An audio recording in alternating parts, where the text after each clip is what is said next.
How cool are these guys? I am talking prayers answered. I want to go back into the classroom just so I could use this. Like, literally want to.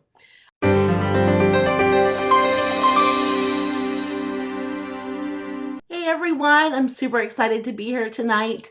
Teachers' jobs are hard. We know that, right? We're teachers. So, in the classroom, your time from the moment you step foot into your classroom before the kids even get there, from the time you leave, hours after the kids leave, every minute is taken up with something. And I know one of the biggest things when I was in the classroom, and one of the biggest things I hear from teachers when I'm working with them, is that, they have this long list of all of these skills that students need more help with. And you have to keep going on, right? The syllabus or the calendar, the curriculum calendar, whatever you follow, it continues. You have to keep up with that. And so you feel kind of torn between, I have to keep going and I don't want to leave all these students behind, right? Have you been there? We all feel that way. And so how much time can you take and devote to both of those sides of the spectrum? You should be devoting the majority of your time to those new standards. So how much time can you truly devote to remediating and interventions with students who need them? So that's where 10-minute interventions was kind of born. It's something that I hope teachers can take and they can find 8 to 10 minutes in their day to be able to work with one student or a few students at a time on a specific targeted skill that's going to help those students kind of fill in those gaps. And the other great thing about this is this resource does not have to be used by just the teacher. I know many times I was in the classroom where someone would pop in and be like, hey, I have 15 minutes until I have to get to my next spot. Do you guys need anything? Do you need anything? And man, if I had that resource, if I had this resource at that moment, I'd be able to say, you know what? Take so-and-so and so-and-so, take the main idea intervention box and go do intervention number 1. Boom, done. I'd be able to give them a sentence of directions and they would be able to take this resource and they would have everything that they need inside here to be able to do an intervention with 2 targeted students who need that intervention. So it doesn't have to just be about teachers. Volunteers who come in, aides who come in, substitutes. Maybe you need something simple for a substitute to follow and you don't want to have to type up a lesson plan. I got it for you. Maybe you have, a push-in, like an ELL person or, a resource teacher who pushes in and they need something. So it really can be used by anyone, not just teachers. So again, there's a lot of wonderful reasons why this resource came about. So I'm going to take a few minutes and actually open up and show you some of the resources. So the overall gist of this 10-minute interventions is that there are 120 student pages. That's 12 different skills covered. So each skill has 10 student pages. Are you seeing the math here, right? So 10 student pages, and then each student page comes with a half-page lesson plan. And I'm going to show you all this in a second. So that's a lot of pages. That's a lot of interventions that you have the option to use with your students. So I put mine in these awesome iris shallow containers. So clearly I'm not going to hold up 12 of these for you to see. So there are, a lot more where this came from. But I use these containers because they're nice and thin, they stack, and it's something that, again, I can just pull one and say, here you go, if I'm giving it to someone else. Or I can pull it for myself, open it right up, and everything I need is inside. So let's take a look inside. So this is the summarizing box. And these totes are really cool because they just snap open. They're very sturdy. And inside, you will find everything you need. And I'm going to pull all this out. So the first thing and the most important thing are the student pages. So the student pages, like I said, there are 10 of them per skill. And I put mine in these sleeve protectors. Now, if you don't choose to buy the containers, it's perfectly fine. Put them in sleeve protectors, put them in a binder, and put tabs. Super easy, right? So you'll see here that they are 1 page ready to go. No prep. It is print and go. The only prep you're going to have to do is if you choose to put them in sleeve protectors and cutting the lesson plans in half because they're half page, but I'll show you that in a second. So these are the student pages. Each student page has the skill on the top. It has a number at the top as well, and it has directions for the teacher and or student, and then the activity. And the cool thing about these student pages is they increase in rigor as you go along. So number one, skill page number 1 is the easiest, and skill page number 10 is going to be the most difficult. So what's really cool about that is you can use these interventions with a wide variety of students. So it's not just about focusing in on your really low students. Sometimes your average students and even your high students, they still need interventions too. They still have skills that they don't get and click right away. You have to move on. Therefore, they kind of go on that list of they still need help with X, Y, and Z. Like I said, I put them in sleeve protectors because it's easy to just dry erase, and I put them right back in the kit and go. If you're going to do it with a small group of students, what I would recommend is when you print the entire resource, print 5 of each page and put all 5 in one sleeve protector. That way, then when you go and pull your small group, you pull all 5 out and you just have extra sleeve protectors sitting in your small group area. You pull them out, have the students put them in, and you go. That way you still have them all kind of in one area, and you don't have to fill up your entire container with tons of these. You just put them all in one sleeve. That is the first thing in your kit. The second most important thing in your kit are your lesson plans. So the lesson plans come 2 to a page. You're literally just going to cut on a line right across.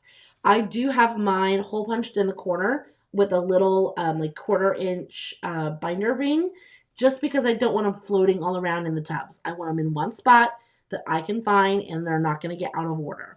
So this is what they look like. I kind of bring it to the front. So you've got 3 different sections here. You've got an introduction, you have the activity, and you have a closing. So the introduction is going to give the person who's instructing the students, because it might not be you, it's going to give the person instructing the students some background information that you need to explain to the students. Then right underneath that, there is a quote section. This is a quote, so even if it's a sub, they literally can read the quote word by word. Today, we are going to read a short piece of text about familiar stories. And they keep going. It's literally in quotation marks. Read it. And then the next section is the activity. So this is where you find the directions for the activity. There are also directions on the student pages too. But in this, I also have given you quotes on questions to ask. And I think that's the most powerful thing about these lesson plans are the questions that I've included for you to really get that deeper thinking going. Because even though your students, need this intervention, doesn't mean you can't prompt deeper thinking.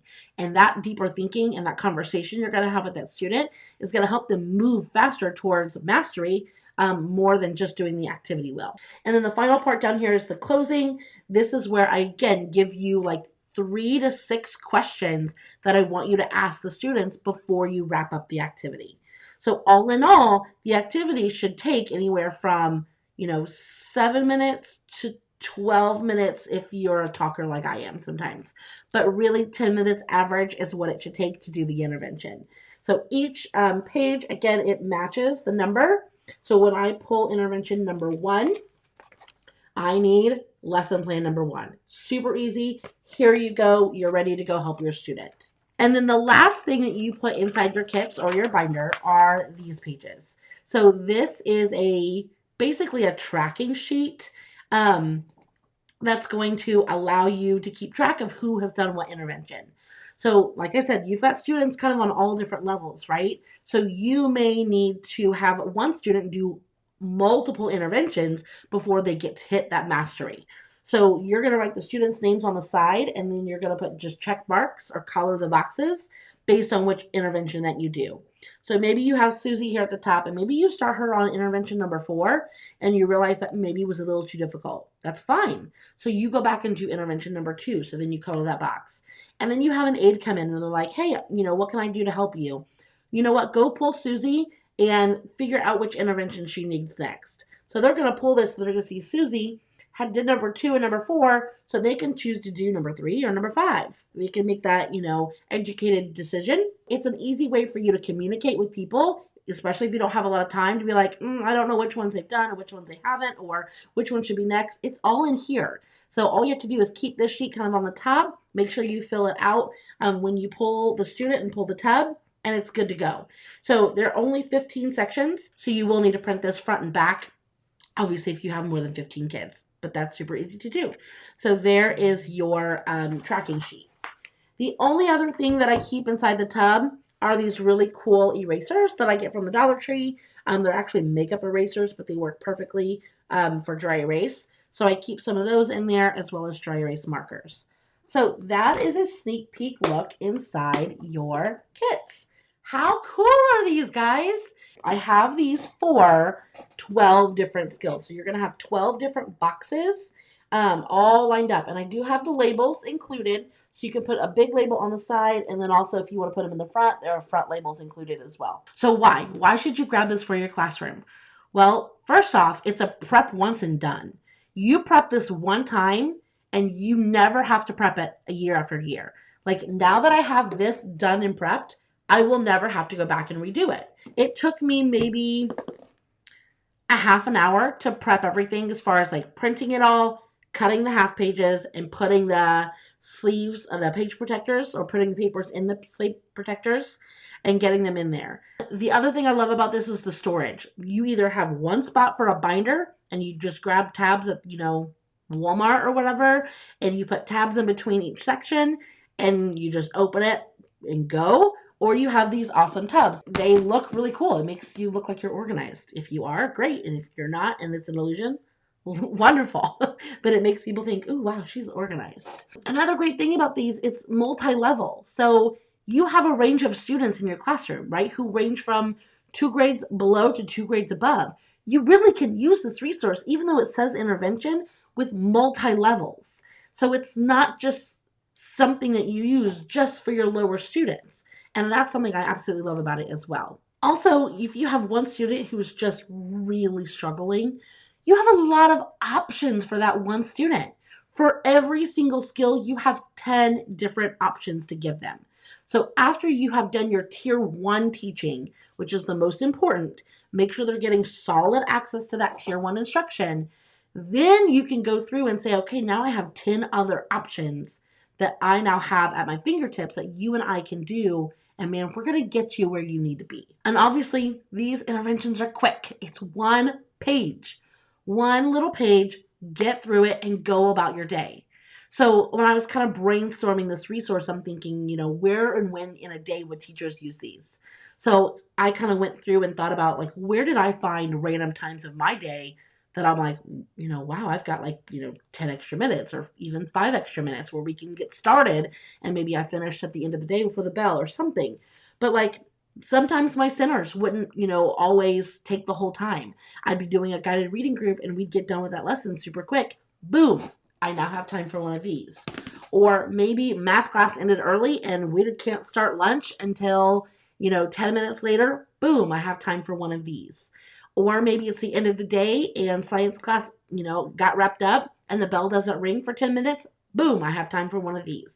We can find those random spurts of time, or maybe you're just kind of having your kids read, or maybe you're having them finish some extra work or whatever. That's where you go and you utilize this resource. So start looking for those spots in your day, and I promise you're going to find many of them where you can take advantage of getting these students as 10-minute interventions. And then also, you're really not subjected to using these in the way that I'm explaining them. If you want to take one of these pages and use in your small group for the whole small group, do it. If you want to take one of these pages and use it as a whole group worksheet, sure, why not? That's not the way they were designed, but you know what? If you can find more uses, then you've got more bang for your buck right there. I mean, I think they're well worth the money. I promise you. I'm so excited. I'm so passionate about comprehension. I hope you've realized that through this last year. I've got some really great things up my sleeve coming in the next few months that still have to do with comprehension. I'm not done with this journey with you. So I hope that you will jump on, grab these real quick for your classroom if you haven't already, and get those prepped and going. And because you're going to love them and your students will too. And you're going to see so much benefit and so much growth out of your students by using these in the classroom. Thank you so much for joining. I really appreciate you taking the time to listen. And like I said, I hope this resource is something that is going to help you and help your students. So thank you so much. All right, friends, I'll see you later. Have a great night. Bye-bye.